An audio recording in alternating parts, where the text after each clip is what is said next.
Jai Krishna. So let's see some opulences of Krishna, which he himself is describing in Shloka number 38 and 39. Let's recite both the shlokas together. daṇḍo damayatām asmi, nītir asmi jigīṣatām, maunaṁ caivāsmi guhyānāṁ, jñānaṁ jñānavatām aham, cāpi sarva-bhūtānāṁ, bījaṁ tadahmar Arjuna, na asti vinā syān, mayā bhūtaṁ carācaram. So in Shloka number 38, Krishna is saying that daṇḍo damayatām asmi, among all the means of suppressing lawlessness, among all the suppressing agents, I am punishment, he says, daṇḍa. nītir asmi jigīṣatām, and the ones who are seeking victory, I am morality, Krishna says. And maunaṁ asmi guhyānāṁ, of all secret things, what am I? I am silence. And jñānaṁ jñānavatām aham, and of the wise I am wisdom, jnana. Another very nice shloka where Krishna is describing some opulences which we can never think of. This is a wonderful thing about these verses. So let's see one by one. There are many suppressing agents, of which the most important are those that can cut down miscreants. When miscreants are punished, the agency of chastisement represents Krishna. So there are many suppressing agents around. But then, when people who are honest and loyal and they are pulled down, Krishna is not saying that punishment is me. No. Krishna is saying that those punishments which actually cut down the miscreants or pull down the miscreants, rectify the miscreants, I am that punishment. So here Krishna is talking about the positive side, that how punishing the miscreants is important and that punishment is me.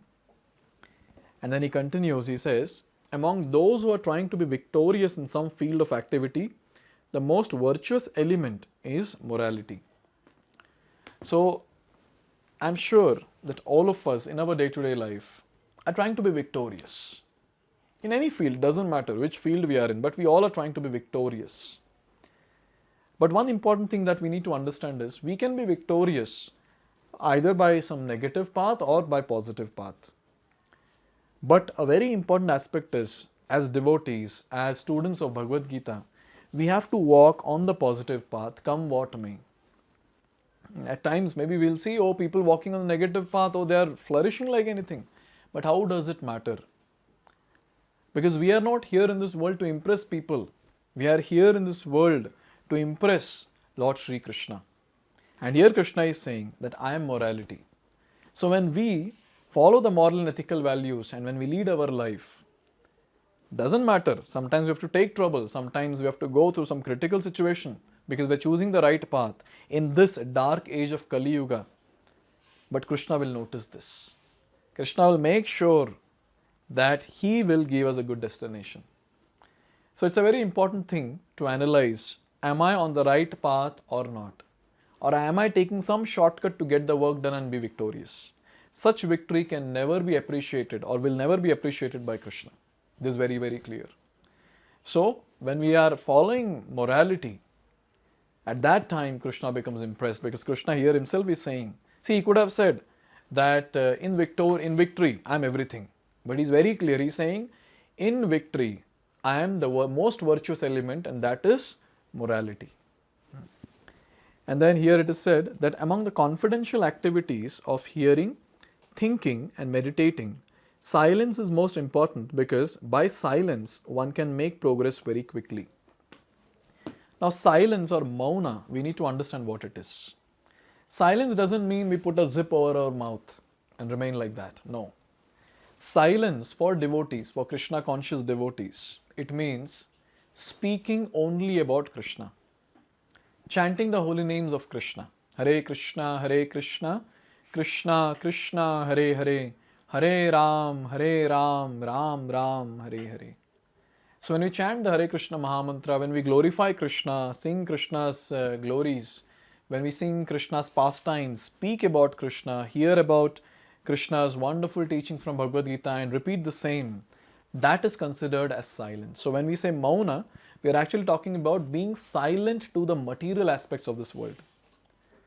But we speak the spiritual aspects, or we speak the things related to Krishna. So this is called as bhakti, or this is called as mauna. And anyone who follows this mauna, that personality, as it is given here, one can make progress very quickly. Very quickly. This also is a solution for vacho vegam. So vacho vegam means the urge to speak. How to control the urge to speak?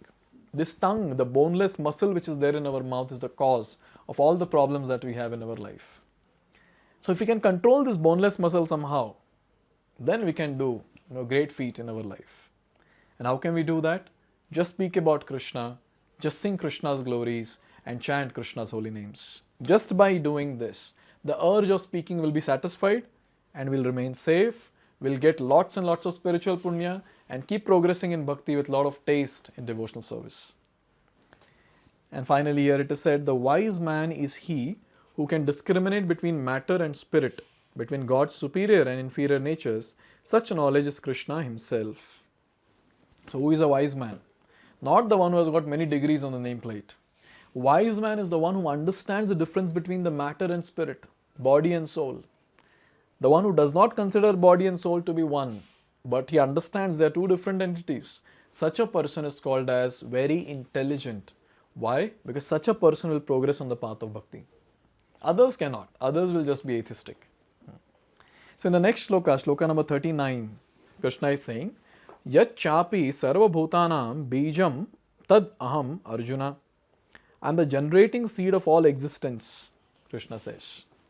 Everything has a cause, and that cause or seed of manifestation is Krishna. As Brahma is saying in Brahma Samhita, Ishvara Parama Krishna Satchidananda Vigraha Anadiradir Govinda Sarva Karanam.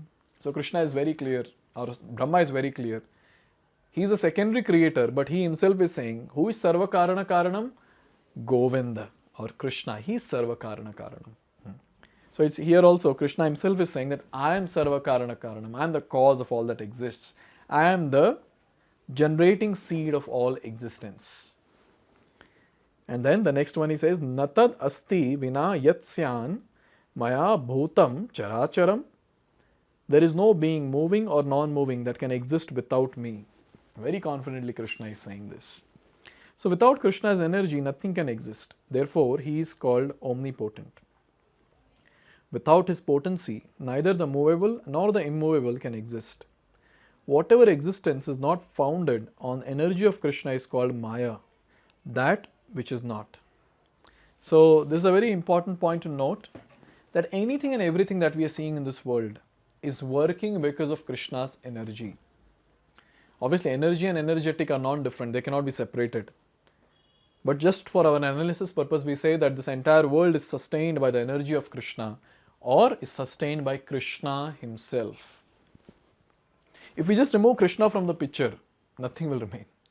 Everything will just vanquish. Everything will vanquish. Because Krishna is there in each and every atom of this world, there is some shape to the different things which are existing. There is a shape to our body because Krishna is there in each and every atom and as Paramatma in our heart. So without Krishna, nothing exists. But still out of our extra smart behavior, we are successful in finding something which exists without Krishna. Then we have to understand we are in maya. We are in illusion. Considering something not associated with Krishna basically means we are in maya, we are considering that which is not to be real. So it's a very important point to note. Nothing in this world exists without Krishna. So this also goes on to say that whatever we see in this world should actually remind us of Krishna. So as soon as we see anything in this world, the only thing that should come to our mouth is Hare Krishna, Krishna Krishna, Hare Hare, Hare Ram, Ram Ram, Hare Hare. We should be remembering Krishna, we should be chanting the holy names of Krishna. And in this way, we will become fully Krishna conscious. See, when we are going through these opulences, it's not just some theory, okay, in this group, this is prominent person, this is Krishna. This group, this is prominent person, this is Krishna. No, that is okay. But then this is actually helping us to realize Krishna, who is omnipotent, who is present everywhere. And this is helping us, these verses are actually helping us to always remember Krishna and never forget Krishna.